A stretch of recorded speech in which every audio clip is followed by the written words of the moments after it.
امان اور امن امان یہ دونوں ایک ہی چیز ہے۔ ہماری سب سے پہلی ذمہ داری یعنی المسئولیت الاولی اتباع القانون السلطنہ۔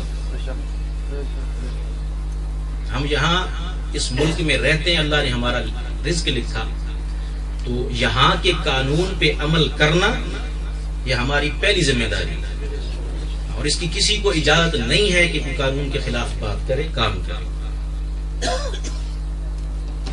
صاحب الجلالہ سلطان قابوس بن سعید المعظم کو اللہ تبارک و تعالی صحت کاملہ و عاجلہ عطا فرمائے اور طول عمر عطا فرمائے۔ اتنی آزادی کے ساتھ، اتنے آرام کے ساتھ ہم مولد النبوی الشریف صلی اللہ علیہ وآلہ وسلم کا اگر انعقاد کرتے ہیں تو یہ صرف اور صرف امن پسندی، وسعت قلبی ہے جلالت السلطان کی، اور ان کی محبت و عشق رسول صلی اللہ علیہ وسلم۔ اللہ کے حضور ان کی صحت کے لیے، سلامتی کے لیے ہم سب دعا گو ہیں۔ برادران اسلام، میں نے آپ کے سامنے سورۃ النساء کی آیت نمبر 173 تلاوت کرنے کا شرف حاصل کیا۔ اسی کو بنیاد بنا کر چند معروضات آپ کی خدمت میں پیش کروں گا۔ یہ کائنات کیسے معرض وجود میں آئی، کیسے بنے، اس حوالے سے اور اس کائنات کے نظام کے حوالے سے دو نظریات۔ پہلا نظریہ یہ ہے کہ یہ کائنات عادتاً چل رہی ہے۔ کیسے چل رہی ہے؟ عادتاً چل رہی ہے۔ یہ نظام خود سے وجود میں آ گیا، اچانک ایک دن دھماکہ ہوا جس کو سائنس بگ بینگ کہتی ہے۔ اس دھماکے کے نتیجے میں زمین بھی بن گئی، سورج بھی بن گیا، چاند بھی بن گیا، ساری کی ساری جتنی سماوی کائنات ہے، ارضی کائنات ہے، یہ سب وجود میں آ گئی، اور یہ خود بخود نظام چل رہا ہے، اس کا کوئی چلانے والا نہیں۔ یہ ایک نظریہ ہے۔ دوسرا نظریہ یہ ہے کہ یہ ساری کی ساری کائنات کسی کی قدرت سے چل رہی ہے، کسی کے کنٹرول سے چل رہی ہے۔ سورج کا مشرق سے طلوع ہونا، مغرب کی طرف چلنا، اور مغرب میں اس کا غروب ہونا، اور پھر مشرق سے طلوع ہونا، یہ سارے کا سارا اللہ تبارک و تعالی کی ذات ببرکات کے حکم کی وجہ سے چل رہا ہے۔ یہ نظریہ ہمارا اسلام کا نظریہ ہے۔ اب سوال یہ پیدا ہوتا ہے کہ ہم اپنے اس نظریے کو کیسے ثابت کریں کہ نظام کائنات کسی کی قدرت سے چل رہا ہے؟ یہ سوال ہے، ہم اپنے اس نظریے کو کیسے ثابت کریں کہ نظام کائنات کسی کی قدرت سے چل رہا ہے، خود سے نہیں چل رہا؟ تو ضرورت پڑی کہ اب کوئی ایسی ہستی آئے، کوئی ایسی ذات آئے، کوئی ایسی ہستی آئے، کوئی ایسی ذات آئے جس کا اللہ سے بھی تعلق ہو اور مخلوق سے بھی تعلق ہو، اور جو مخلوق کو آ کے یہ بتا دے کہ نظام خود سے نہیں چل رہا، اللہ کی ذات چلا رہی ہے۔ ہم نے سورج کو طلوع ہوتے تو دیکھا ہے اور دیکھ رہے ہیں، غروب ہوتے بھی دیکھا ہے اور دیکھ رہے ہیں، لیکن کیا کسی نے اللہ کو سورج کو حکم دیتے ہوئے دیکھا ہے؟ جواب نفی میں۔ ہم نے چاند کا گھٹنا بڑھنا تو دیکھا ہے، دیکھ رہے ہیں، لیکن کیا کبھی اللہ کو دیکھا کہ اس کو حکم دے رہا ہے؟ نہیں۔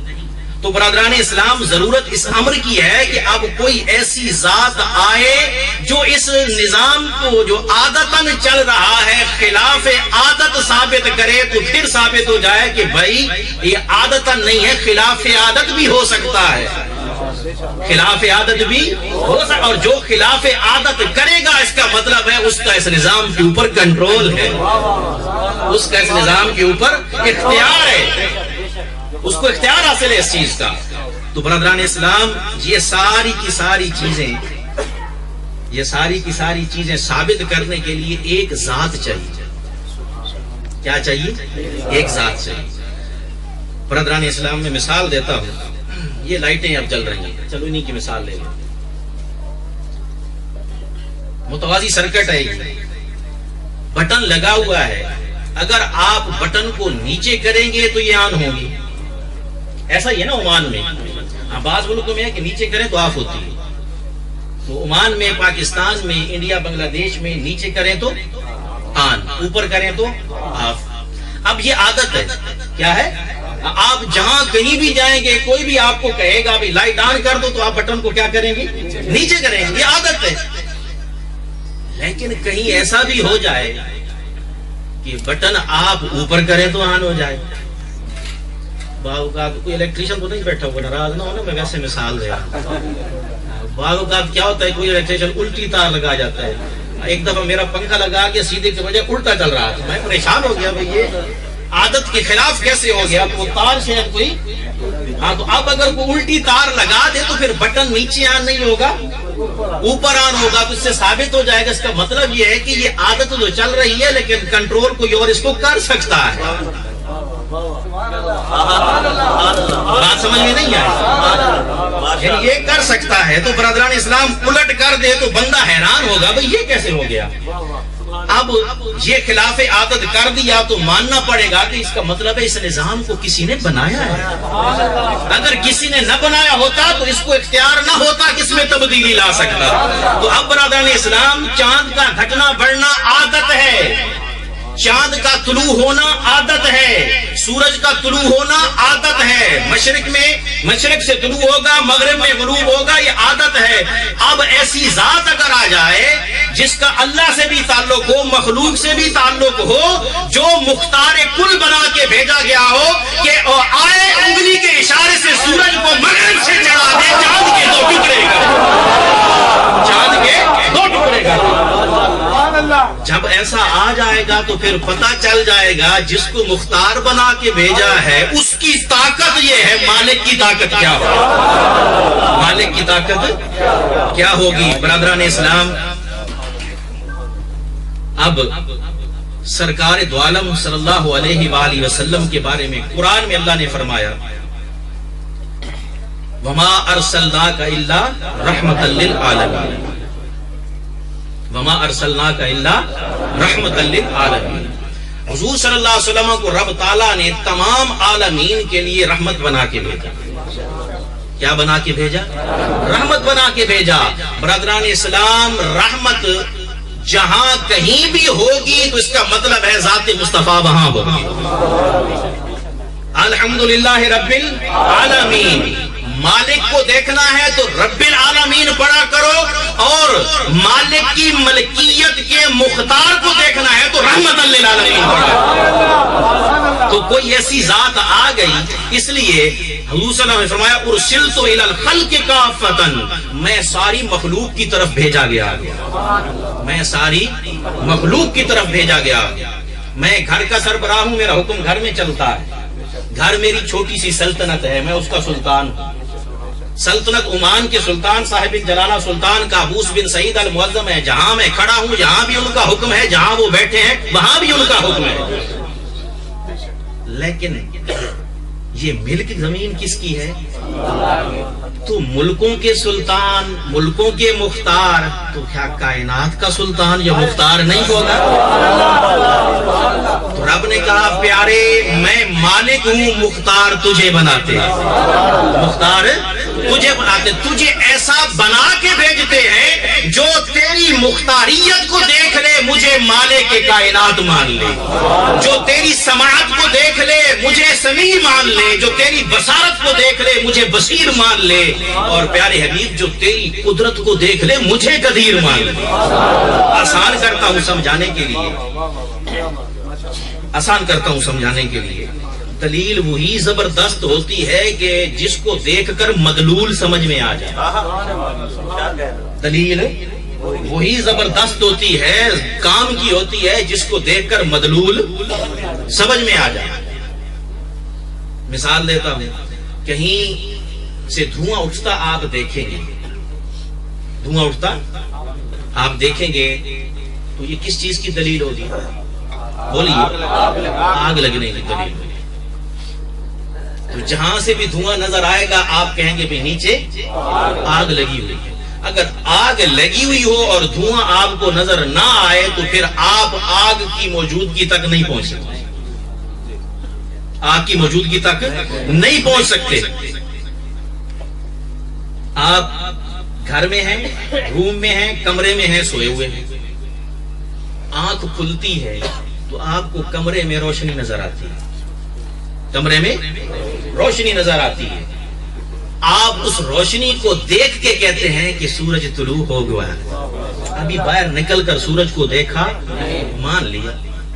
سورج کو نہیں دیکھا, کس کو دیکھا؟ روشنی کو دیکھا, مان لیا کہ اس کا مطلب یہ ہے کہ سورج طلوع ہو گیا ہے.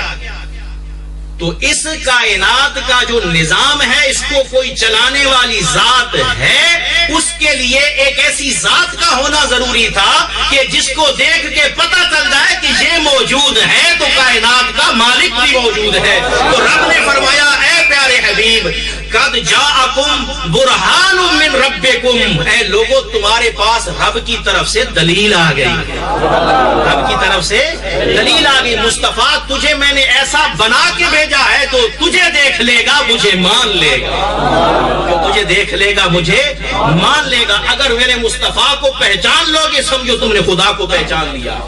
ایسی مضبوط برہان. اور پھر برہان مطلق, اللہ کی قدرت کی برہان ہے, یہ بھی پابند نہیں کیا. اللہ کی علم کی برہان ہے, دلیل ہے, یہ بھی پابند نہیں کیا. اللہ تعالیٰ کی سماعت کی دلیل ہے, یہ بھی پابند نہیں کیا. مطلق تمہارے پاس دلیل آ گئی. تو جس کی دلیل ہے جیسا وہ ہے ویسی ہی دلیل ہے, جیسا وہ ہے ویسی ہی دلیل ہے. برادران اسلام, اب اسی بات کو آگے چلاتے ہوئے حضرت عبداللہ ابن مسعود کی روایت ہے بخاری میں, جید صحابہ کرام رضوان اللہ تعالی مجمعین کی حدیث مبارکہ میں روایت ہے. باقی تفاصیل تفصیل بالماسور آپ اٹھا کے کوئی بھی دیکھ لیں, اس میں آپ کو مل جائیں گے. حضور نبی اکرم صلی اللہ علیہ وآلہ وسلم نے جب اعلان نبوت فرمایا, مجھے آپ یہ بتائیں کہ اس سے پہلے آپ کی ذات پر کسی کو اختلاف تھا؟ بولیے نا, کسی کو اختلاف نہیں. سارے آپ کو کیا کہتے تھے؟ الصادق الامین. کیا کہتے تھے؟ الصادق الامین. اللہ تعالیٰ کی توحید کا جب آپ نے پیغام دیا, میسج دیا, لوگوں کو بتایا بھئی اللہ ایک ہے اور میں اس کا بھیجا ہوا, تو اس کا مطلب یہ ہوا حضور صلی اللہ علیہ وسلم کی ذات پہ تو لوگوں نے اعتراض نہ کیا, اللہ کے ایک ہونے پہ اعتراض کیا, کیونکہ آپ کو تو پہلے ہی مانتے تھے. اللہ کے ایک ہونے پر اعتراض کیا. اب سرکار دو عالم صلی اللہ علیہ وسلم نے کہا مولا مجھے تو مان چکے ہیں, یہ صادق بھی کہتے ہیں امین بھی کہتے ہیں, تو تیرے ایک ہونے پہ اعتراض کر رہے ہیں تو کیا کروں؟ فرمایا ساروں کو کوہ صفا کے دامن میں بلا دے, کوہ صفا کے دامن میں بلا لے, اکٹھا کر دے, آواز دے یا معاشر القریش آ جاؤ سارے, قلوم الیہ, میری طرف آ جاؤ. سارے اکٹھے ہو گئے. آپ صلی اللہ علیہ وسلم کی ذات و برکات نے فرمایا اگر میں یہ کہوں, کیا فرمایا؟ اگر میں یہ کہوں کہ اس پہاڑ کے پیچھے سے ایک بہت بڑا لشکر آ رہا ہے, تم پہ حملہ کرنا چاہتا ہے, تو اس بات کو مان لو گے؟ سب نے کہا مان لیں گے. سب نے کیا کہا؟ مان لیں گے. کیوں؟ فرمایا اس لیے کہ ہم خود اپنی زبان سے آپ کو کہتے ہیں الصادق الامین. ہم کو امانت دار کہتے ہیں, سچا کہتے ہیں. آپ نے کبھی جھوٹ بولا ہی نہیں. تو سرکار نے اپنا آپ منوایا, اپنا آپ منوایا. اب اللہ کی توحید کی دعوت دینی تھی, آسمان کی طرف نظر اٹھائی, مولا اب تیری توحید کی, مجھے تو مان گئے, مجھے تو مان گئے, تو اب تیری توحید کی دعوت دینی ہے, کیا کروں؟ فرمایا ان کو بول دے فقد لبثت فیکم عمرا من قبلہ افلا تعقلون, ان کو بتاؤ کہ 40 سال کی میری زندگی کا ورق تمہارے سامنے ہے، میرا بچپن تمہارے سامنے، میرا لڑکپن تمہارے سامنے، میری نوجوانی تمہارے سامنے، میری جوانی تمہارے سامنے، یہ ادھیر عمری تمہارے سامنے۔ تم خود اقرار کر رہے ہو میں صادق بھی ہوں، میں امین بھی ہوں، میری کتاب زندگی کا ورق کھلی کتاب کی طرح ہے۔ اگر میری ذات میں تمہیں کمی نظر نہیں آتی، کجی نظر نہیں آتی، خامی نظر نہیں آتی، نقص نظر نہیں آتا، عیب نظر نہیں آتا، اور یہ تم مان رہے ہو، تو پھر مجھے مان کر یہ میری بات زبان سے جو کہہ رہا ہوں یہ بھی مان لو، تم کا اور میرا پیدا کرنے والا ایک ہے، اس کا نام اللہ ہے۔ آپ نے کہا پیارے میرا وجود منوانے کے لیے ان کو اپنا آپ منوا کہ تو میری دلیل ہے، تو میری دلیل ہے۔ اب برادران اسلام، جس کو ماننا ہوتا ہے وہ مان جاتا ہے، جس کو نہیں ماننا ہوتا وہ نہیں مانے۔ بچہ گھر آ کے کہنے لگا بھئی اماں جی میں شرط لگایا ہوں بھئی کوا سفید ہوتا ہے، کوا اماں جی نے کہا پتر غلط شرط لائی ہو، کوا کالا ہوتا ہے، کوا کالا ہوتا ہے، ہار جائے گا۔ میں نے کہا اماں جی میں نہیں ہار رہی، تھوڑا آواز یا اونچا کر دو، میں نہیں ہار رہی۔ وہ کیسے؟ اس نے کہا میں مانوں گا ہی نہیں کہ کوا کالا ہوتا ہے، تو میں مانوں گا تو ہاروں گا نا، میں نے ماننا ہی نہیں، جب ماننا نہیں ہے تو پھر ہار کیسے؟ ختم اللہ علی قلوبہم، جب دل پہ مور لگ گئی تو پھر آگے بات کرنے کی ضرورت نہیں ہے۔ حبیب یمنی، حبیب 12,000 کا لشکر لے کر، اس سے پہلے پتہ نہیں یہیں یا سویت میں یہ مختصر بیان کیا تھا، آج میں ڈیٹیل بیان کرتا ہوں۔ 12,000 کا لشکر لے کر، کتنا؟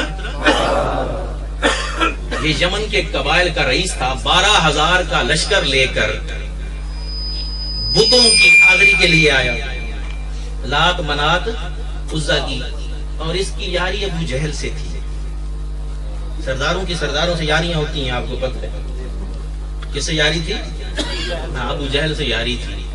جب یہ آیا 12,000 کا لشکر، روب داب مال و دولت سب کچھ پاس، ابو جہل اور کمپنی LLC وہ اس کے پاس گئے، انہوں نے کہا بھئی تو سمجھدار ہے، سردار آدمی ہے، بڑا مکہ آرام سے چل رہا تھا، ہماری سرداریاں بھی چل رہی تھی، لیکن ایک نئی شرکا نکل آئی ہمارے مقابلے میں، توحید LLC آ گئی ہے، توحید اور رسالت کمپنی، اس نے بڑا وقتہ ڈالا ہوا ہے، تو سمجھدار آدمی ہے، پڑھا لکھا بھی ہے، تیرا مطالعہ بھی ہے، ہماری طرح رئیس آدمی ہے، تو اس کا حل بتا، اس کا حل بتا۔ میں نے کہا جی مسئلہ کیا ہے بتاؤ؟ جی مسئلہ یہ ہے، یہ لات منات عزا کا انکار کرتا ہے، یہ کہتا ہے خدا ایک ہے، اس کو مانو، ان کو چھوڑو، یہ بت ہے، سارے نکالو۔ اچھا اور کوئی بات؟ انہوں نے کہا جی اور کوئی بات نہیں ہے، بس یہ ہمارا جو پرانا دین ہے نا اس کا انکاری، نیا دین نکالنے کا۔ یہ ٹھیک ہے، آپ کی بات میں نے سن لی، اب اس کو سننا پڑے گا، اس کی بھی بات سننی چاہیے۔ انہوں نے ایک آدمی بھجوایا سرکار دو عالم صلی اللہ علیہ وسلم کے پاس، بھئی اس طرح حبیب یمنی جو سردار ہے آپ کو بلا رہا ہے۔ سرکار دو عالم صلی اللہ علیہ وسلم، سیدنا حضرت ابوبکر صدیق رضی اللہ تعالیٰ اور سیدہ خدیجہ، یہ تین آدمی ہیں۔ سیدہ خدیجہ تھوڑی پریشان ہوئی، انہوں نے کہا کہ بھئی 12,000 کا لشکر اس کے ساتھ ہے، کوئی معاملہ گڑبڑ ہو گیا تو ہم تو صرف 3 بندے ہیں۔ آپ نے فرمایا فکر کرنے کی ضرورت نہیں ہے، مالک پیچھے ہے، مختار جا رہا ہے۔ وہاں پہنچے تو اس نے کہا کہ میں تم سے 2 سوال کروں، جو کچھ تم کر رہے ہو اس حساب سے میں نے 2 سوال کروں۔ پہلا سوال میں یہ کروں گا کہ تو کیا کر سکتا ہے، تو کیا کر سکتا ہے؟ اب اس کو معلوم تھا کہ کوئی آدمی اگر جادوگر ہو تو اس کا جادو زمین پہ تو چل سکتا ہے، آسمانوں پہ نہیں چل سکتا، کیونکہ وہ دنیا کا باسی ہے۔ قربان جائے سرکار دو عالم صلی اللہ علیہ وسلم نے، آپ نے فرمایا میں کیا کر سکتا ہوں، تو اس میں تو پھر میری خواہش ہو گئی نا، یہ نہ پوچھ میں کیا کر سکتا ہوں، تو بتا تو کیا چاہتا ہے، یہ نہ کہے کہ میں کیا کر سکتا ہوں، تو بتا تجھے کیا چاہیے۔ کہا واہ بھائی واہ، یہ تو اور بڑی بات ہے۔ اچھا اس طرح سے کرو کہ چاند کو 2 ٹکڑے کرو، چاند کو عادت کو مانتا تھا نا تو خلاف عادت پہ چلا گیا، عادت کو مانتا تھا خلاف عادت پہ چلا گیا۔ اس وقت روایات کے اندر آتا ہے عصر کا وقت تھا، کیا عصر کا وقت تھا۔ اس نے کہا کہ جی سورج غروب ہو، یہ اس کے الفاظ تھے، سورج غروب ہو جائے ابھی، چاند طلوع ہو جائے، تو چاند کو 2 ٹکڑے کرے، 2 بار کرے، نیچے آئے ہمیں نظر آئے کہ نیچے آیا ہے، پھر واپس جا کے جڑے، واپس جائے، پھر سورج طلوع ہو جائے۔ اب یہ ایسی بات تھی جو عادت کے بہت ہی خلاف تھی، ہو ہی نہیں سکتی تھی۔ آپ صلی اللہ علیہ وسلم کی ذات بابرکات پہاڑ پہ تشریف لے گئے، جبل ابو قبیس پہ، سارے کے سارے پیچھے ہیں۔ اب شرک ابو جہل LLC بڑی خوش ہو رہی ہے، بھئی اب ہم نے پھنسا لیا ہے، ایسی بات اب یہ کر ہی نہیں سکتا، سوال ہی پیدا نہیں ہوتا۔ سرکار دو عالم صلی اللہ علیہ وسلم نے اللہ کے حضور سجدہ کیا اور دعا کی۔ دعا کرنے کے بعد سورج کو اونچا کیا، وہ جہاں کھڑا تھا خلاف عادت غروب ہوا، خلاف عادت غروب ہوا۔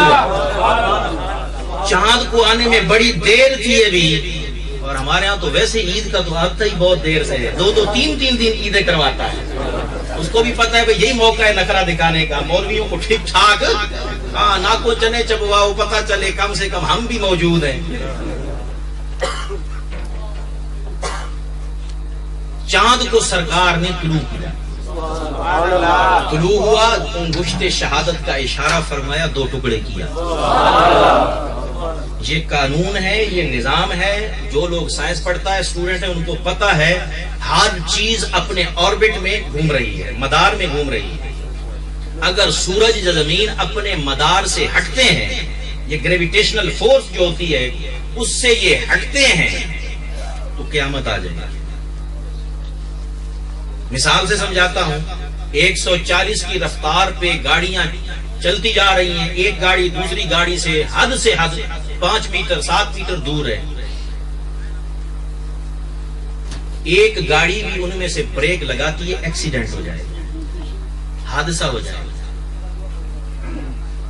ایسے ہی سورج ہمیں تو محسوس نہیں ہوتا نا، ہم زمین کے اوپر ہیں، زمین گھوم رہی ہے اور بڑی تیزی سے گھوم رہی ہے، سورج بھی گھوم رہا ہے، ستارے بھی، سیارے بھی، چاند بھی، کیونکہ وہ اتنے بڑے ہیں ہمیں محسوس نہیں ہوتا۔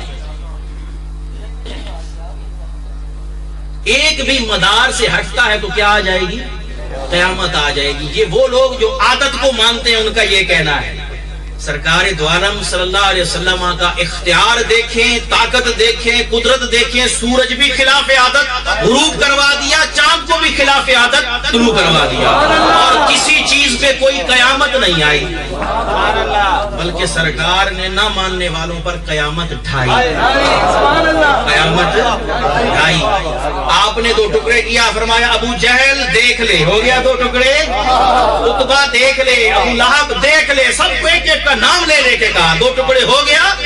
اور بعد میں حضرت عبداللہ بن مسعود رضی اللہ تعالیٰ عنہ بڑے جید صحابی ہیں، ان سے یہ روایت ہے، وہ کہتے ہیں کہ ہم نے دیکھا کہ چاند سرکار دو عالم صلی اللہ علیہ وسلم کے دونوں بغلوں کے نیچے، ایک اس بغل کے نیچے سے ٹکڑا، ایک اس بغل کے نیچے سے اوپر گیا، پہاڑ پہ گرتے ہوئے ہم نے دیکھا، اور پھر واپس جا کے جڑ گیا۔ سرکار نے پھر دوسری دفعہ کیا، پھر دوسری دفعہ کیا، اس لیے کہ یہ نہ سمجھے کہ شاید پہلے ویسے ہی ہو گیا ہے، ہمیں ویسے نہیں ہوا، ایسے ہوا ہے۔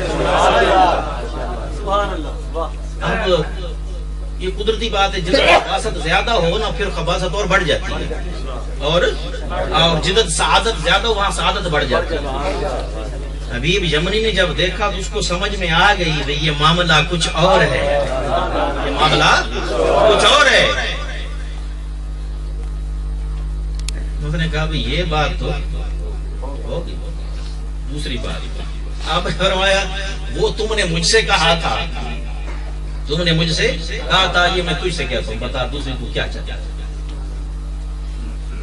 انہوں نے کہا جی میرے دل میں کیا ہے، میرے ایک جملہ ہدیہ کروں گا. کافر تھا لیکن اس کو بھی پتا تھا کہ اگر کوئی نبوت کا دعویٰ کرے تو اس کو علم غیب ہوتا ہے. کافر عقیدہ یہ رکھتا تھا کہ اگر کوئی نبوت کا دعویٰ کرتا ہے تو پسلیاں چیر کے اندر دیکھ لیتا ہے. آپ نے فرمایا تیرے دل میں یہ ہے کہ تیری ایک بیٹی ہے، لولی ہے، لنگڑی ہے، اپاہج ہے، بالکل گوشت کا لوتھڑا بن کے بستر پہ پڑی ہوئی ہے، بچپن میں بڑی حسین جمیل خوبصورت تھی، اچانک بیماری کا شکار ہو گئی، تو چاہتا ہے کہ وہ ٹھیک ہو جائے، کہ وہ ٹھیک ہو جائے. اس نے کہا بھئی ابو جہل پھر ملائیں گے، بائے بائے. 12,000 کا لشکر لے کر سر پٹ دوڑتا ہوا واپس گیا. ایک چیز تو دیکھ لیے دوسری دیکھنے جاؤ. اور جب گیا دروازہ نوک کیا محل کا، تو محل سے دروازہ کھولنے کے لیے انتہائی خوبصورت نوجوان لڑکی سامنے آئی. سمجھا کوئی تو سید اور ادھر سے کوئی خادمہ کوئی آئی ہوئی ہوگی. اندر بھاگا بیٹی کے کمرے کی طرف، جیسے ہی بھاگنے لگا پیچھے سے آواز آئی ابا جی کدھر جا رہے ہیں؟ یہ تجھے کیا ہو گیا؟ اچانک سے تو کیسے ٹھیک ہو گئی؟ انہوں نے کہا ابا جان رات کو ایک کالی زلفوں والا ہے، اس نے آ کے کلمہ پڑھایا، کلمہ پڑھانے کے بعد ہاتھ پھیرا اور میری یہ حالت ہو گئی ہے. اب رکنا نہیں، پھیرنا نہیں، مجھے بھی پڑھا کے وہ کلمہ گیا ہے، تو بھی پڑھ لے لا الہ الا اللہ. اس نے کہا بیٹی میں بھی پڑھ کے آ رہا ہوں، تو بھی پڑھ لے. 12 اونٹ، بعض روایت میں 5 اونٹ ہیں، 5 اونٹ سونے کے چاندی کے کپڑوں کے لدے ہوئے سرکار کی خدمت میں ہدیہ بھیجا. 5 اونٹ سونے کے چاندی کے کپڑوں کے لدے ہوئے سرکار کی خدمت میں ہدیہ بھیجے. ہدیہ مکہ میں داخل ہو رہا تھا، آگے سے کون آ گیا؟ نام لینے سے زبان بھی جلدی ابو جہل آ گیا. انہوں نے کہا ہاں بھائی کدھر؟ چودھری بنا ہوا تھا، ٹھیکیدار بنا ہوا تھا. ہاں بھائی کدھر؟ یہ اونٹوں پہ سونا، یہ چاندی، یہ لباس کدھر سے آئے ہو، کدھر دینے جا رہے ہو؟ انہوں نے کہا جی حبیب یمنی نے بھیجا ہے اور محمد مصطفیٰ اس نے کہا یہ ہو ہی نہیں سکتا، وہ تو میرا دوست ہے، اس نے میرے لیے بھیجے ہوں گے، تمہیں غلط فہمی ہے. اس نے میرے لیے بھیجے ہوں گے، تمہیں غلط فہمی ہے. اس نے کہا ابھی نہیں ایسی بات نہیں ہے. جو نگران تھا انہوں نے کہا اس نے نام لے کے کہا ہے، مکہ میں جا کے محمد صلی اللہ علیہ وسلم کی خدمت میں پیش کرنے. آپ صلی اللہ علیہ وسلم کو آپ کے چچاؤں کو بھی پتہ چل گیا، وہ بھی آ گئے، آپ بھی آ گئے. اب ابو جہل کہہ رہا ہے کہ نہیں بھئی یہ میرے ہیں، وہ کہہ رہے ہیں کہ نہیں آپ کے نہیں. وہ بھی تھوڑا سمجھدار آدمی تھا کیونکہ حبیب یمنی والا معاملہ دیکھ چکا تھا. کہنے لگا بھئی اس کی لڑائی کریں، ایک فیصلہ کرنا. کیا فیصلہ کرتے ہیں؟ انہوں نے کہا ابو جہل یہ جتنے اونٹ ہیں نا تو ان کو کہہ دے بول دے تیرے ہیں تو لے جانا، تیرے ہیں تو لے جانا، اور اگر محمد بول دے اور یہ کہہ دے ان کے وہ لے جانا. ابو جہل نے کہا بھئی پھر مجھے ٹائم دے، پھر مجھے ٹائم دے. ٹھیک ہے ٹائم لے لیں.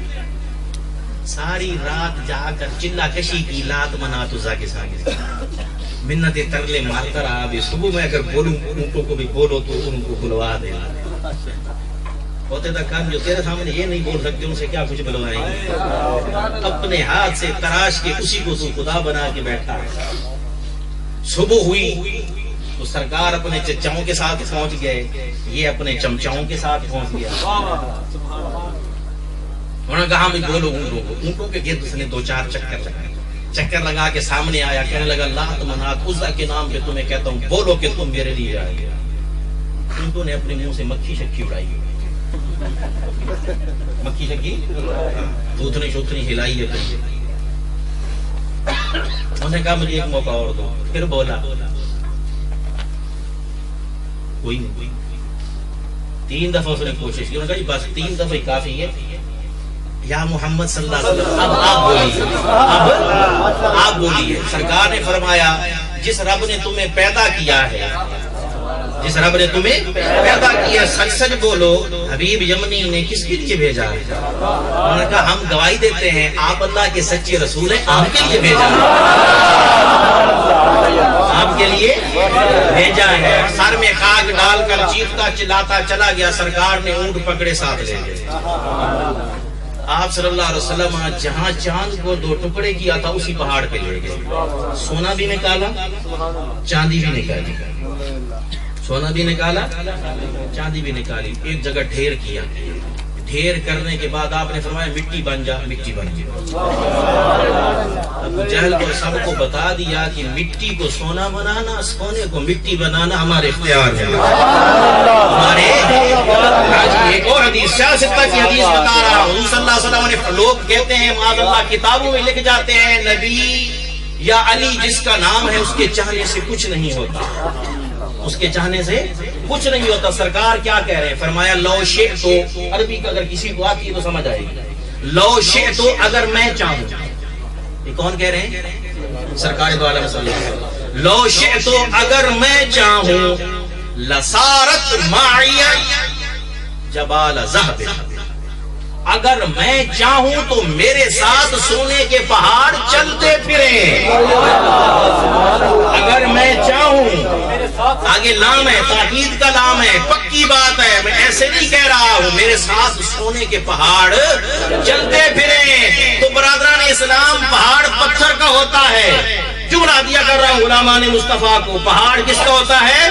پتھر کا ہوتا ہے. پتھر کے پہاڑ کو جو نبی چاہے تو سونا بنا کے زندگی عطا کر دے, وہ گناہگار امتیوں کو جہنم سے نکال کے جنت میں کیوں نہیں بھجوا سکتا؟ اتنا اختیار جس کے پاس ہے کہ جو مٹی کو سونا بنا دے, گناہگار کو جنتی بھی بنا سکتا. برادران اسلام آگے چلیے. طبرانی موجم الکبیر کی روایت, بڑی مشہور روایت. خلاف عادت کام ہو گیا, اب دوسرا خلاف عادت کام. سرکار دو عالم صلی اللہ علیہ وآلہ وسلم نے نماز عصر ادا کر دی. مولا علی المرتضی رضی اللہ تعالی عنہ کرم اللہ وجہ الکریم علیہ السلام کسی کام سے گئے ہوئے. سرکار دو عالم صلی اللہ علیہ وآلہ وسلم کے ساتھ انہوں نے نماز عصر نہیں پڑھی. جیسے ہی نظر آئے سرکار دو عالم صلی اللہ علیہ وسلم نے فرمایا علی ادھر آؤ, ذرا گود بناؤ, ہم آرام کرنا چاہتے ہیں. چوکڑی مار کے بیٹھو, ہمیں استراحت کرنا ہے. ظہر کی نماز کے بعد سونا سنت.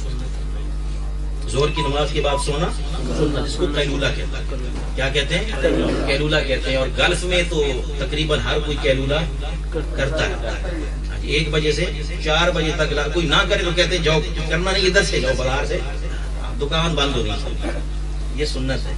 عصر کے بعد سونا خلاف سنت ہے. عصر کے بعد سونا خلاف سنت ہے. سرکار عصر کے بعد سو رہی ہے, سنت ہو گئی. ماشاءاللہ بتا دیا تمہاری سنت ظہر کے بعد ہے, ہم نبی ہیں تم جیسے نہیں ہیں, ہماری سنت عصر کے بعد بھی ہو سکتی ہے. تو جس نبی کے سونے کے اوقات آپ سے نہیں ملتے, اس کی ذات کیسے ملے گی؟ اس کی ذات کیسے ملے گی؟ سرکار دو عالم صلی اللہ علیہ وسلم جب سورج غروب ہو گیا تو آپ اٹھے تاکہ مغرب ادا کریں.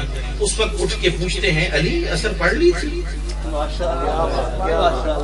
پہلے نہیں پوچھا, پہلے نہیں پوچھا. اگر پہلے پوچھ لیتے, وہ کہتے نہیں پڑھی, تو ٹھیک ہے ہم کسی اور کی گود میں آرام کرتے ہیں, تم نماز پڑھ لو. پھر یہ خلاف عادت کے در سے ہوتا, یہ پھر اختیار کے در سے ثابت ہوتا. حضرت علی المرتضی رضی اللہ تعالیٰ کا یا رسول اللہ نہیں پڑھی.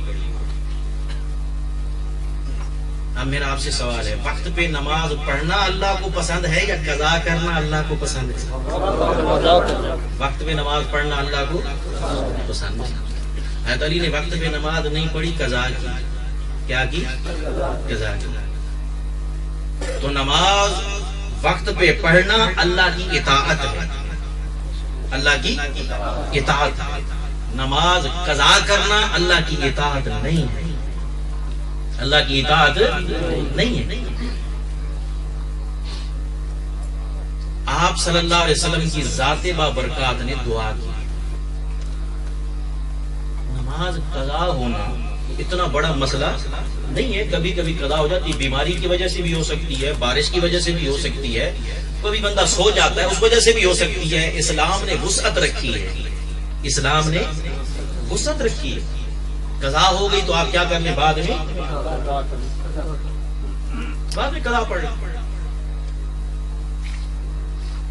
لیکن کبھی ایسا ہوا ہے کہ وقت نے اپنے آپ کو واپس کیا ہو کسی کی قضا کو ادا کرانے کے لیے. یہ وہی کر سکتا ہے جس کو اختیار ہے. اب بظاہر تو معمولی سی بات لگ رہی ہے. سرکار دو عالم صلی اللہ علیہ وآلہ وسلم کہتے علی ٹھیک ہے نماز قضا ہو گئی, مغرب پڑھ لیتے اس کے بعد آپ عصر کی پڑھ لیں. آپ نے ایسا نہیں کیا. آپ نے ایسا نہیں کیا. سورہ یاسین بھی اٹھا کے دیکھ لیں قرآن مجید کی, اور بے شمار آیات ہیں جس میں لکھا ہوا ہے کہ اللہ تعالیٰ کی طرف سے سورج اپنے مقرر راستے پہ چلتا ہے. والشمس تجری لمستقر لہا ذالک تقدیر العزیز العلیم. مقرر کردہ راستے پہ چلتا ہے اور یہ راستہ اللہ کی تقدیر ہے. کیا ہے؟ اللہ کی تقدیر ہے. اس کا مطلب یہ ہوا کہ سورج کس سے چلتا ہے؟ اللہ کی تقدیر سے چلتا ہے. اب سرکار دو عالم صلی اللہ علیہ وسلم دعا کر رہے ہیں, دعا سنیے گا. فرمایا اللہم کان علی فی طاعتک و طاعت رسولک. اے اللہ, علی تیری اطاعت میں تھا, تیرے رسول کی اطاعت میں تھا. تیری اطاعت میں تھا, تیرے رسول کی اطاعت میں تھا, اس لیے سورج کو واپس لوٹا دے تاکہ یہ نماز پڑھ لے. تو ثابت کیا ہوا؟ ثابت یہ ہوا کہ اللہ کی اطاعت وہی ہے جو رسول اللہ کی اطاعت ہے. نماز پڑھنا اللہ کی اطاعت تھی, لیکن صرف اللہ کی اطاعت رسول اللہ کی اطاعت نہیں بنتی. رسول اللہ کی اطاعت کو یہ اعزاز حاصل ہے, آپ نے رسول کو مان لیا, اللہ خود بخود مانا جائے گا. رسول کا حکم مانا, نماز قربان کی, حالانکہ نماز پڑھنا اطاعت تھا. سرکار کہہ رہے مولا تیری اطاعت میں تھا, تیری اطاعت میں تھا.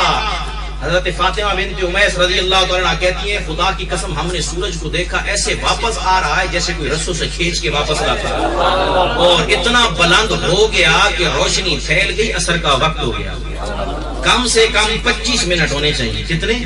ہاں جی, آج کے دور کے حساب سے کم 25 منٹ ہوں تب سورج عصر کے ٹائم پہ آتا ہے, اور اس میں بھی اگر روشنی پیلی ہو جائے تو نماز مکروہ ہوتی ہے. یہ فقہی مسئلہ ہے. واپس آ گیا, وقت کسی کے کہنے پہ واپس بھی نہیں آتا اور کسی کا انتظار بھی نہیں کرتا. ایک بات. دوسری بات, ابھی میں نے قرآن سے کہا سورج کس کی تقدیر پہ چلتا ہے؟ اللہ کی تقدیر پہ چلتا ہے. سرکار دو عالم صلی اللہ علیہ وسلم نے سورج کی تقدیر کو تبدیل کر دیا. سرکار دو عالم صلی اللہ علیہ وسلم نے سورج کی تقدیر کو تبدیل کر دیا. جو سورج کی تقدیر کو تبدیل کر دے, تیری میری کرنے میں کوئی مشکل ہو سکتی ہے؟ جس کو اتنا اختیار ہے کہ سورج کو واپس کر دے, کہ جس کے واپس ہونے سے قیامت آ جائے. اب سورج جب واپس ہو رہا ہوگا خیال تو ویسے اس کو آیا ہوگا, سورج کو خیال تو آیا ہوگا بھائی لگ جائے قیامت آ گئی ہے, خیال آیا ہوگا. ایک اور بات, یہ حدیث سنا رہا ہوں. آپ صلی اللہ علیہ وسلم نے فرمایا سورج جب غروب ہوتا ہے اللہ کے عرش کے نیچے جا کے سجدہ کرتا ہے. سبحان اللہ, سبحان اللہ, ماشاءاللہ, کیا بات. بات سمجھ میں نہیں آئی؟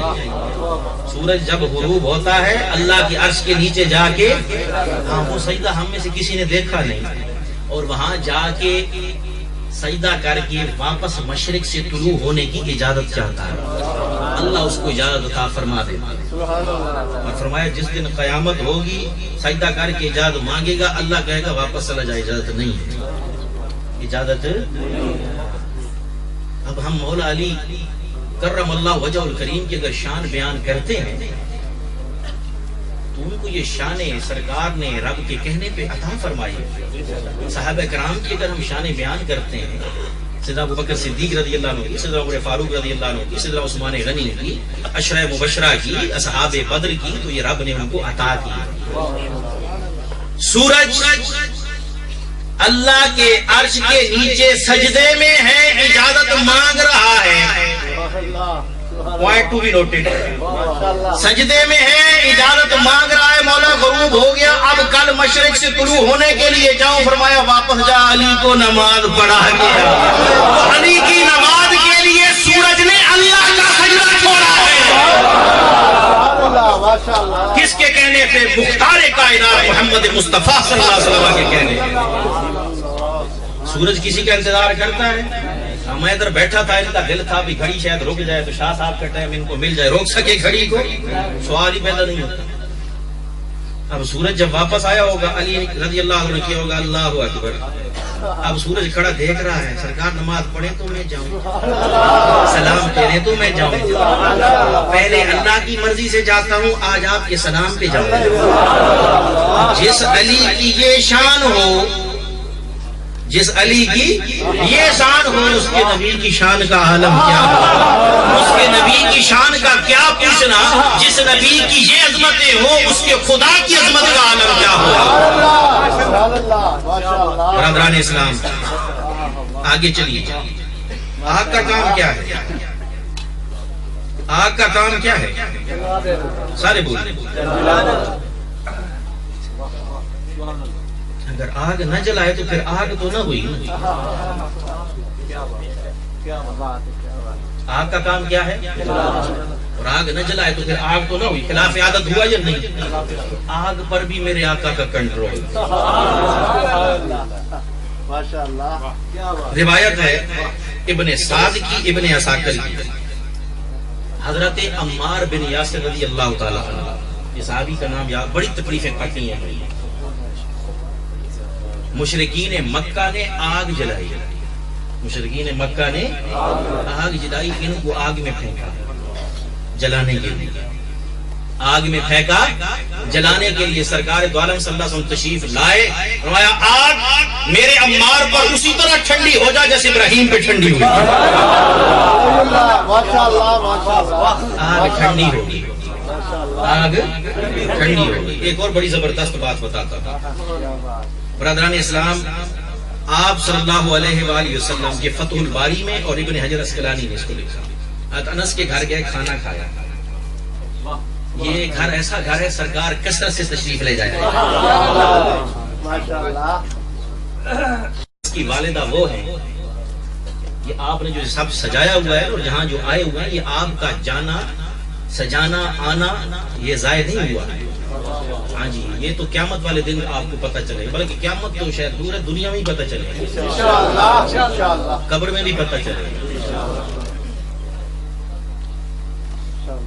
سرکار دو عالم صلی اللہ علیہ وسلم جب مدینہ منورہ تشریف لے گئے، وہ جس کی جتنی استطاعت تھی، طاقت تھی، انہوں نے سرکار کی بارگاہ میں ہدیے پیش کی، تحفے پیش کیے۔ حضرت انس رضی اللہ تعالی عنہ چھوٹے بچے تھے، ان کی والدہ انتہائی غریب تھی، انہوں نے اپنے پورے گھر میں دیکھا، پورے گھر میں دیکھا، کوئی چیز ایسی نظر نہ آئی جو سرکار کی بارگاہ میں تحفے کے قابل ہو، تحفے کے قابل ہو۔ انس کو ہاتھ سے پکڑا سرکار کی بارگاہ میں، یا رسول اللہ صلی اللہ علیہ وسلم، میں نے اپنا پورا گھر دیکھا کہ کوئی ایسی چیز مل جائے جو آپ کی بارگاہ میں تحفتاً پیش کروں، مجھے کچھ نہیں ملا، یہ بیٹا لے آئوں، یہی آپ کو ہدیہ کرنا ہے، یہ آپ جب تک رہیں گے آپ کی خدمت کرتا رہے گا۔ حضرت انس رضی اللہ تعالیٰ 10 سال سرکار کی خدمت کی، 10 سال خدمت کی۔ یہ وہ حضرت انس، سرکار نے کھانا تناول کیا، لوگ کہتے ہیں نبی کو کیسے پتا؟ ہمارے جیسے انسان ہے، نبی کو ہاں، ابھی انشاءاللہ میں ایسی حدیث بتاتا ہوں کہ تم حیران ہو جاؤ گے کہ نبی کا پتہ تو بڑی دور کی بات ہے۔ سرکار دو عالم صلی اللہ علیہ وسلم نے کھانا تناول فرمایا، آپ صلی اللہ علیہ وسلم کی ذات بابرکات نے جو دسترخوان تھا اس کے ساتھ اپنے ہاتھ صاف کر دیا، ظاہر ہو سکتا ہے وہ پانی رکھنا بھول گئے ہوں تو آپ نے مناسب نہیں سمجھا پھر وہاں ہاتھ صاف کر لیا چلے گئے کھانا کھانے. اب اگلے دن ام سلیم حضرت انس رضی اللہ عنہ کی والدہ رضی اللہ تعالی عنہ تندور پہ روٹیاں لگا رہی ہیں تو وہ جو کپڑا جو دسترخوان تھا ہمارے ہاں اکثر آپ نے دیکھا ہوگا جہاں تندور ہوتے ہیں تو ایک چگیر رکھ کے اس کے اوپر کپڑا رکھتی ہیں ہماری مائیں بہنیں بیٹیاں پھر روٹی اس کے اوپر رکھ کے اوپر سے ڈھانپ دیا. انہوں نے وہ کپڑا رکھا ہوا چلی کپڑا تندور کے اندر کپڑا تندور کے اندر پریشان ہو گئی. پہلے غریب آدمی دسترخوان کو گیا دسترخوان کو گیا تندور کے اندر سے جب ہاتھ ڈال کر اس کو نکالا تو ویسے کا ویسا تھا میل جل چکا تھا کپڑا ویسے کا ویسا کپڑا ویسے کا. حیران پریشان یہ کیا ہو گیا. حضرت انس کے والد یہ واقعہ لے کر دوڑے دوڑے سرکار کے پاس گئے. یا رسول اللہ آج اچمبا ہو گیا آج نے کپڑا نہیں جلایا عادت ہے جلانے کی یہ خلاف عادت کیسے ہو گیا. فرمایا ہم نے وہاں ہاتھ صاف کر لیے تھے جسے ہمارا ہاتھ لگ جاتا ہے اسے دنیا کی آگ کچھ نہیں کہتی ہے. اب یہاں ایک جملہ ہدیہ کرنے لگا ہوں سرکار کو تو پتا تھا نا کہ مجھے یہ اللہ نے اعزاز دیا میرا ہاتھ جس کو لگ جائے اسے دنیا کی آگ تو کیا جہنم کی آگ کچھ نہیں کہہ سکتی. مجھے یہ بتائے کپڑا تندور میں گیا اس کو کس نے بتایا نبی کا ہاتھ لگا ہے. کپڑے کو کس نے بتایا کہ مجھے نبی کا ہاتھ لگا ہے. ارے میرے نبی کی شان یہ ہے جس کو ہاتھ لگا دے کپڑے کو سمجھ آ جاتی ہے کس نے ہاتھ لگایا. کھجور کی سوکھی لکڑی کو ہاتھ لگا دے اس کو زندگی عطا کر دیتا ہے کس نے ہاتھ لگایا. تو نبی کی بات کرتے اس کو یہ نہیں وہ نہیں پتا. سرکار کی نظر کرم جس پہ ہو جائے اسے سب پتا چل جاتا ہے اسے سب پتا چل جاتا ہے. حضرت اسلام بات لمبی نہیں کرتا آگے. کسی کی آنکھ اگر نکل جائے باہر دوبارہ فٹ کرنا پرابلم ہے. آج کے جدید دور میں بھی مسئلہ ہے. آج کے جدید دور میں بھی حضرت قتادہ بن نعمان آپ کی غزوہ بدر کے اندر آنکھ باہر نکل تیر لگا باہر نکل ایک رگ پتلی سی رہ گئی یہاں لٹکنے لگی تو کسی نے کہا کہ اس کو پھینک دو اتار کے. کسی اور نے کہا کہ رہنے دو سرکار کے پاس پہلے چلے جاؤ پوچھ لو. درود شریف پڑھ لیں اللہم صلی علی سیدنا پوچھ لو. انہوں نے کہا ٹھیک ہے. اب وہ لٹکی ہوئی ہے سرکار کے پاس کہ یا رسول اللہ آنکھ ضائع ہو گئی باہر نکل کیا کریں. آپ صلی اللہ علیہ وسلم نے اپنا دست اقدس لگایا اور واپس رکھ دی اوپر ہاتھ پھیر دیا فرمایا جا. حضرت قتادہ کہتے ہیں خدا کی قسم ایسے لگتا تھا کہ آنکھ کبھی خراب ہوئی ہی نہیں کبھی خراب نہیں بلکہ مجھے ایسا دکھنے لگا کہ یہ پہلے والی سے یہ زیادہ ٹھیک ہے پہلے والی سے یہ زیادہ ٹھیک ہے. آگے چلیے برادران اسلام اختتام کی طرف آتا ہوں. حالانکہ مواد میٹر بہت تھا چونکہ اب وقت نہیں ہے میں کوشش کروں گا 12 بجے انشاءاللہ اختتام کر لیا جائے. حضرت عکاشہ سرکار جنس بھی تبدیل کر رہے ہیں ماہیت بھی تبدیل کر رہے ہیں یہ اختیار ہے. سورج کی تقدیر تبدیل ہو رہی ہے چاند کی تقدیر تبدیل ہو رہی ہے کپڑوں کو زندگیاں مل رہی ہیں کھجور کے خشک تنوں کو زندگیاں مل رہی ہیں. حضرت عکاشہ غزوہ بدر میں تلوار ٹوٹ گئی سرکار کی بارگاہ میں گئے. یا رسول اللہ صلی اللہ علیہ وسلم لڑ رہے تھے ٹوٹل تلواریں ویسے ہی ہمارے پاس 17 تھی تو ایک میری تلوار ٹوٹ گئی کیا کروں. سرکار دو عالم صلی اللہ علیہ وسلم عریش پر تھے ادھر سے دیکھا کھجور کی ایک سوکھی لکڑی نظر آئی اٹھایا اس کو کھجور کی سوکھی لکڑی کو اٹھا کے حضرت عکاشہ کے ہاتھ میں دیا. حضرت عکاشہ نے جیسے ہی ہاتھ میں پکڑا تلوار بن گئی جیسے ہاتھ میں پکڑا تلوار بن گئی. میرا سوال یہ ہے کہ سرکار نے پکڑا تو تلوار کیوں نہیں بنی. آپ کے پکڑنے سے تلوار بننی چاہیے تھی. تو اس پہ میرے دل سے جواب آیا اس لیے عکاشہ کو پتہ چل جائے تلوار سرکار نے بنی ہوئی دیتے تو سمجھتے کہیں سے اٹھا کے دے دی ہاتھ میں آئی اور بنی. آپ نے فرمایا کن سیفن تلوار بن جا تلوار بن گئی. ماشاءاللہ. صحابہ کرام نے اس تلوار کا پتہ ہے کیا نام رکھا العون ایاک نعبد و ایاک نستعین پڑھتے ہو نا، العون مددگار، اس تلوار کا کیا نام رکھا؟ مددگار۔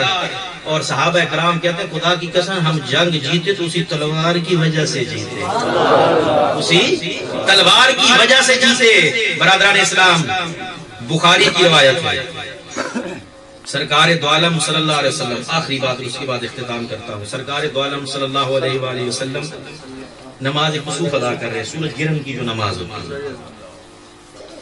یہ فقہ کی کتاب میں بھی آپ کو مل جائے گا، عقیدے کی کتاب میں بھی آپ کو مل جائے گا، یہ جو جنت ہے وہ اللہ تعالیٰ کے عرش کے نیچے، سنو علماء کرام سے آپ، اور جو جہنم ہے وہ ساتوں آسمانوں ساتوں زمینوں سے نیچے ہے، یعنی اتنا ان میں فاصلہ ہے، تحت الثری میں۔ سرکار دو عالم صلی اللہ علیہ وسلم مدینہ کی سرزمین پر کھڑے ہو کر سورج گرہن لگا ہے تو اس کی نماز پڑھ رہے ہیں۔ یہ آپ صلی اللہ علیہ وسلم کا طریقہ تھا، چاند گرہن لگتا، سورج گرہن لگتا، یا بارش کے لیے دعا کرانا ہوتی تو نماز کا طریقہ صحیح ہے۔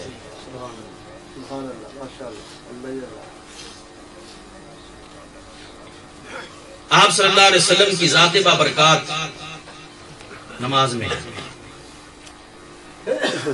میرا سوال آپ سے یہ ہے کہ آپ بھی نماز پڑھتے ہیں، امام آگے ہوتا ہے، ہم سب اس کے پیچھے ہوتے ہیں، امام کا ہمیں چہرہ نظر آتا ہے؟ بولیے، نہیں نظر آتا۔ حالانکہ ہمارا کوئی خشوع و خضوع بھی نہیں ہے، نماز پڑھتے ہوئے ادھر ادھر نظر مار ہی لیتے ہیں، بلکہ بعض کا ٹیلی فون آئے تو اس کو بھی اٹینڈ کر لیتے ہیں۔ پیچھے ایک ویڈیو میں نے دیکھی تھی، امام صاحب کا یہاں فون میں رکھا ہوا ہے، یہ ویڈیو آئی ہوئی ہے کسی واٹس ایپ پہ میسج آیا، کھولتا ہے، کھول کے پورا میسج پڑھ کے پھر اندر ڈال کے پھر کہتا اللہ۔ ایسے ہمارے امام ہوں گے تو پھر امتی جو مقتدی ہیں وہ ویسے ہی ہوں گے، وہ کہے سرکار تم میسج پڑھتے ہو، ہم لکھ لیتے ہیں، ٹھہر جائیے نماز پڑھ کے پھر کال کرتا ہوں۔ اللہ اکبر۔ یہ ہماری نمازوں کا خشوع اور خضوع ہے، وہ صحابہ کی نماز تھی۔ ہمیں حکم ہے کہ جب قیام میں کھڑے ہوں تو کیا کریں؟ مقام سجدہ پہ نظر رکھیں۔ کہاں نظر رکھیں؟ مقام سجدہ، جہاں سجدہ کرتے ہیں ادھر دیکھیں۔ سارے صحابہ کرام کیا مقام سجدہ کو نہیں دیکھتے ہوں گے؟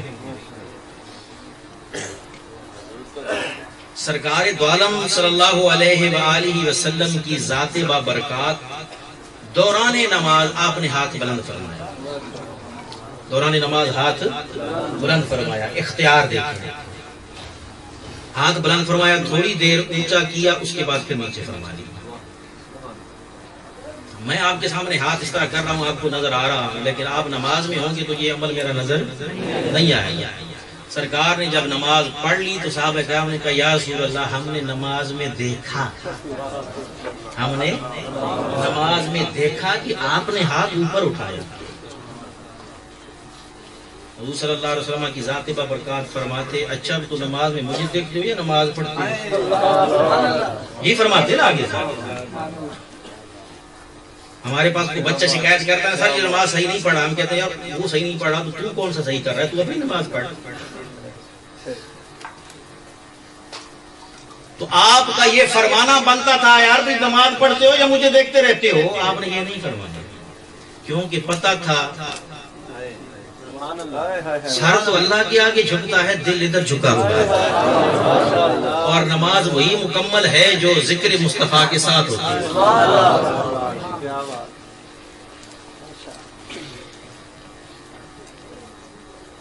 آپ صلی اللہ علیہ وسلم کی ذات بابرکات نے فرمایا اب سنی، فرمایا نماز پڑھتے ہوئے جنت سامنے آ گئی، جنت، ہاں جی، زمین سے لے کر پہلے آسمان تک کا فاصلہ 500 سال، کتنا؟ 500 سال۔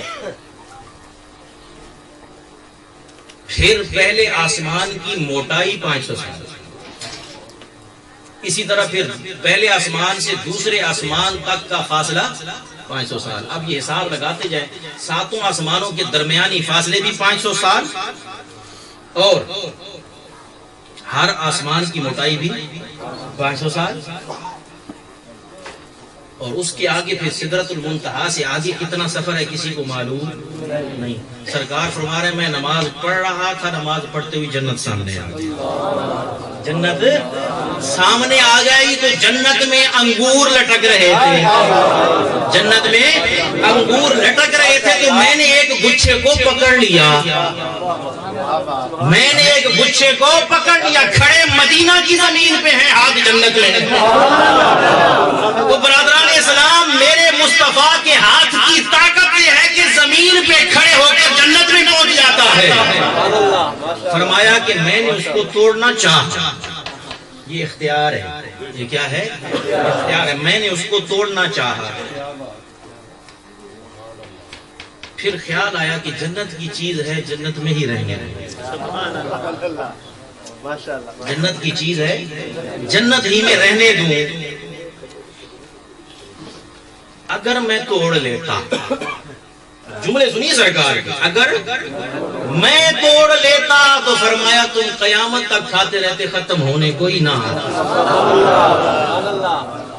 اس کا مطلب یہ ہوا سرکار دو عالم صلی اللہ علیہ وسلم اگر مدینے میں ہوں تو جنت کا فاصلہ آپ کا ایک ہاتھ ہے, آپ کا ایک ہاتھ ہے.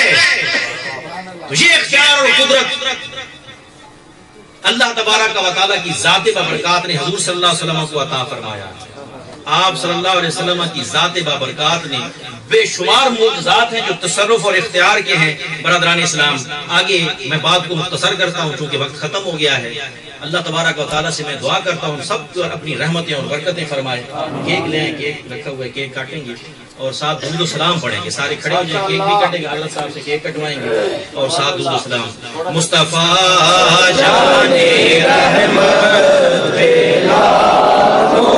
سلام شمع بز میں ہدایت پہ لاکھوں سلام. شمع بز میں ہدایت پہ لاکھوں سلام. مصطفیٰ جان رحمت پہ لاکھوں سلام. شمع بز میں ہدایت